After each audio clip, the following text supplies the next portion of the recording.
Hello दोस्तों, आप सभी का मल्टी एजुकेशन सेंटर चैनल में स्वागत है। हम विज्ञान के ध्वनि चैप्टर को समझते हैं, पढ़ते हैं कि साउंड या ध्वनि का हमारे जो जवाहर नवोदय विद्यालय में क्वेश्चन पूछे जाते हैं, कैसे कैसे बनते हैं। तो क्वेश्चन देखने से पहले हम उनको परिभाषाओं और ध्वनि क्या है उसको हम समझ लेते हैं। तो आइए पहले देखते हैं ध्वनि की परिभाषा क्या है। ध्वनि साउंड, ध्वनि ऊर्जा का क्या है? प्रारूप है, रूप है।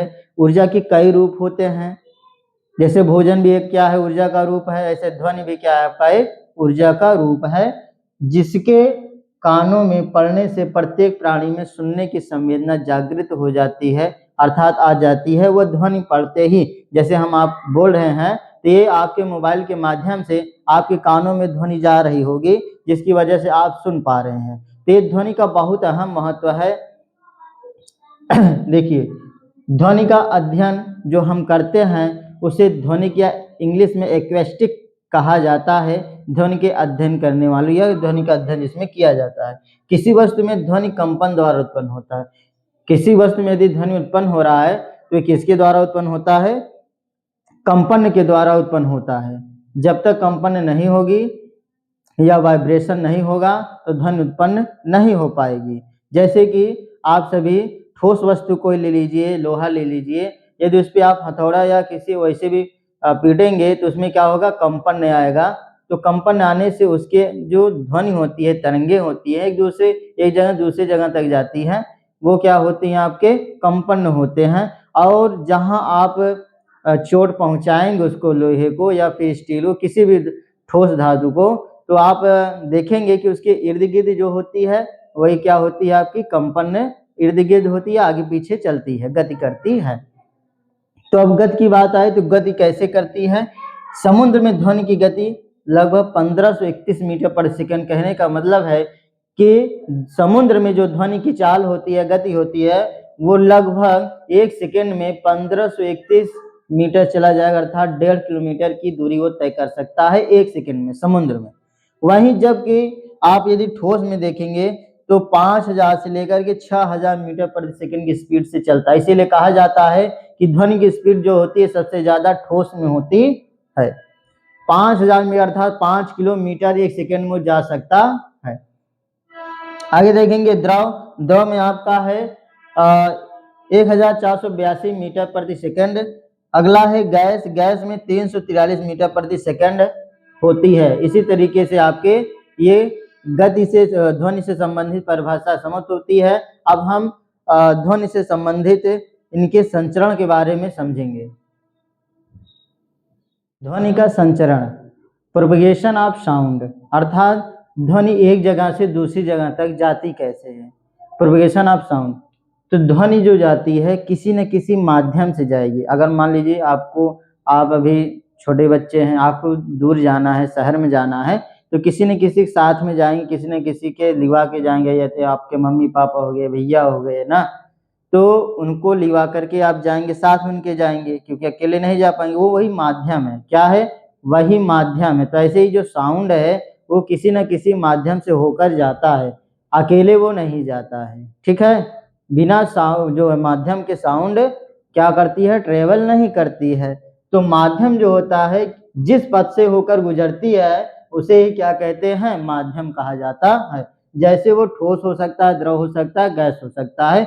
लेकिन देखिए, ठोस में जो होता है, अभी हमने आपको बताया 5000 से लेकर के 6000 मीटर प्रति सेकंड की स्पीड से या गति से चलती है ठोस में ध्वनि। और गैस में जो है आपका सबसे कम होता है, इसलिए ठोस में सबसे तेज ध्वनि गति कर सकती है और गैस में सबसे कम। यहाँ बात करते हैं निर्वात की, तो निर्वात में जो होते हैं, ये ध्वनि आदर्श अगर निर्वात है तो उसमें से ध्वनि कभी भी नहीं जाएगी। अच्छा, निर्वात के बारे में जानते हैं क्या होता है? निर्वात वो चीज है जहां ना हवा रहे, ना ठोस, द्रव, गैस, कोई भी चीजें मौजूद नहीं होती है, उसे ही क्या कहा जाता है? निर्वात कहा जाता है। अभी तक हमने ध्वनि के संचरण को देखा। अब हम ध्वनि से संबंधित कुछ ऐसे टर्म हैं, पद हैं, जिनको जानना बहुत जरूरी होता है।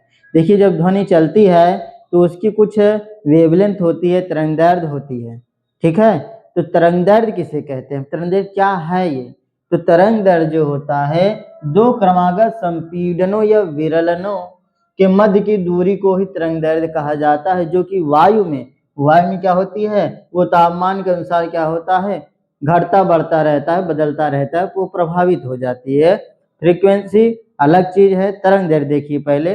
वेवलेंथ क्या है, वेवलेंथ क्या होता है, ये देखिए एक बिंदु से जो संचरण करती है वो सीधी लाइन में नहीं करती है, जो ध्वनि होती है वो सीधी लाइन में आगे पीछे नहीं जाती, गति नहीं करती है, वो इस तरीके से गति करती है, एक पहले ऊपर जाएगा फिर नीचे, ये मेन मीडियम है, मेन माध्यम है, ऊपर नीचे ऐसे जाता है, ठीक। अब ऊपर वाले भाग को क्रेस्ट कहा जाता है और नीचे वाले भाग को ट्रफ कहा जाता है, ठीक है। अब देखिए इस बिंदु से इस बिंदु तक की जो दूरी होगी वही क्या कहलाएगी, वेवलेंथ कहलाएगी, अर्थात तरंग दैर्ध्य कहलाएगी। इसका एसआई मात्रक जो होता है वो मीटर में होता है, मीटर में मापा जाता है, मीटर में एसआई मात्रक मीटर में। लेकिन अगर कोई तरंग दैर्ध्य बहुत छोटी है तो उसे सेंटीमीटर या फिर नैनोमीटर में भी मापा जा सकता है, ठीक है। ये था आपका तरंग दैर्ध्य के बारे में। अब हम अगला आयाम के बारे में देखेंगे, समझेंगे, एम्पलीट्यूड के बारे में।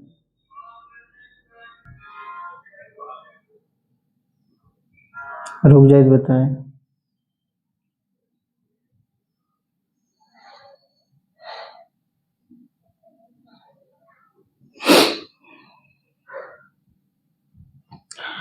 अब हम सभी आयाम को देखेंगे, एम्पलीट्यूड क्या होता है।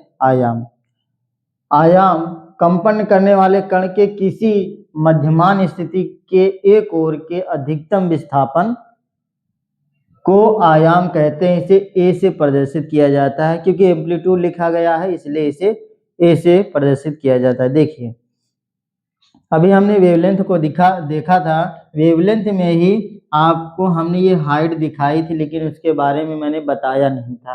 तो हाइट जो इसकी है यही इसका एम्पलीट्यूड है। जितनी ज़्यादा हाइट होगी उतनी तेज इसकी आवाज़ आएगी, जितने कम होगा उतना क्या होगा, इसका आवाज़ डाउन हो जाएगा, स्लो हो जाएगा। ये भी आपका एम्पलीट्यूड है।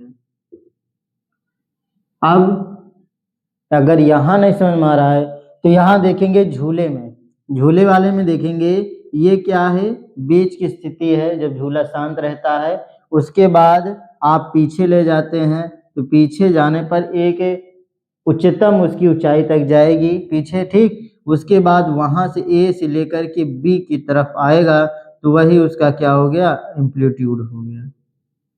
फिर बी से सी की तरफ जाएगा तो ये भी क्या हो गया, इसका एम्पलीट्यूड हो गया, आयाम हो गया। तो यहाँ वाला आयाम भी यहाँ है, ठीक। जितने ज़्यादा ऊंचाई उतने ज़्यादा। अब देखिए जैसे समुद्र की लहरों में जब तरंगे ज़्यादा तेज चलती हैं तो बहुत ऊंची ऊंची लहरें उठने की संभावना रहती है, और कम होती है तो एकदम जल शांत रहता है। आवर्तकाल के बारे में समझते हैं। टाइम पीरियड क्या होता है, कंपन करने वाले किसी कण द्वारा एक कंपन को पूरा करने में लिया गया जो भी समय होता है वही क्या कहलाता है, टाइम पीरियड कहलाता है, आवर्तकाल कहलाता है। जैसे मान लीजिए ये क्या है, मेन पोजीशन है, ठीक है, ये कहाँ गया, पीछे गया, फिर ये वापस आया, फिर ये यहाँ गया, फिर ये वापस आया।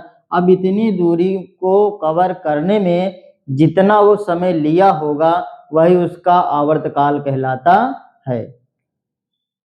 अब हम सभी आवृत्ति के बारे में देखेंगे। फ्रीक्वेंसी क्या होता है, फ्रीक्वेंसी आवृत्ति को कण द्वारा एक सेकंड में किए गए कंपनों की संख्या, किए गए जितनी भी बार कंपन होगा उसकी संख्या, उसकी काउंटिंग जो है द्वारा परिभाषित किया जाता है। इसका एसआई मात्रा क्या होता है, हर्ट्ज होता है। इसका एसआई मात्रा क्या होता है, हर्ट्ज होता है।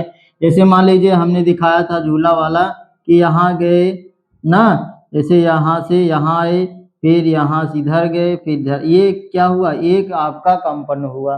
इसी तरीके से एक चक्कर पूरा हुआ तो 1 सेकंड में कितनी बार ये कार्य हो रहा है वही क्या हो जाता है, उसका आवृत्ति हो जाती है, फ्रीक्वेंसी कहलाता है। जैसे मान लीजिए जब कोई वस्तु 1 सेकंड में एक बार कंपन करे, जब कोई वस्तु एक बार में मतलब 1 सेकंड में अगर कोई वस्तु एक बार कंपन करती है तो उसका क्या हो जाएगा, फ्रीक्वेंसी आवृत्ति कितनी हो जाएगी, उसकी आवृत्ति हो जाएगी आपका 1 हर्ट्ज हो जाएगी। क्या हो जाएगी, 1 हर्ट्ज हो जाएगी। हर्ट्ज को HZ से भी दिखाते हैं। अब मान लीजिए कि 1 सेकंड में उसने 10 बार कंपन किए, एक बार में वो 10 बार कंपन किए तो क्या हो जाएगी, 10 हर्ट्ज हो जाएगी उनकी फ्रीक्वेंसी। ठीक, अब हम देखेंगे कि फ्रीक्वेंसी आवृत्ति और आवर्तकाल में संबंध क्या है, अर्थात उनसे बनने वाले संबंध क्या हो सकते हैं, फार्मूले क्या हो सकते हैं। हम सभी देखते हैं आवर्तकाल और आवृत्ति के मध्य संबंध, बीच संबंध क्या हो सकता है। देखिए जो भी तरंग का आवर्तकाल होता है वो आवृत्ति का क्या होता है, व्युत्क्रम होता है, उल्टा होता है। जैसे आवर्तकाल बराबर 1/आवृत्ति अर्थात T बराबर 1/f हो जाता है। ये देखिए जो आपका आवर्तकाल है T बराबर 1/f और f बराबर अर्थात आवृत्ति इक्वल टू क्या हो जाएगा, 1/T हो जाएगा।